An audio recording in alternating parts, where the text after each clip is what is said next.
How to rename video file on iPhone. Hello guys, this is Atticus and welcome back to another tutorial video.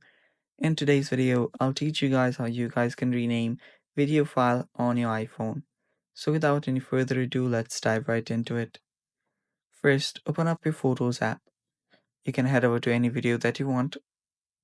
Then if you simply swipe up, you'll find the video name there. So there you'll find an adjust option.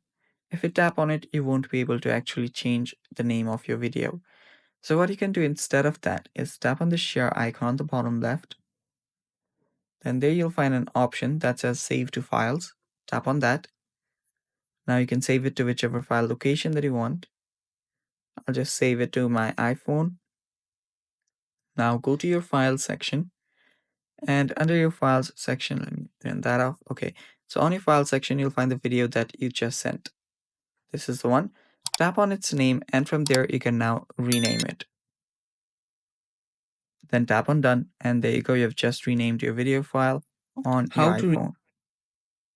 And that's all for today's video. Thanks for watching. Stay tuned for more, and bye bye.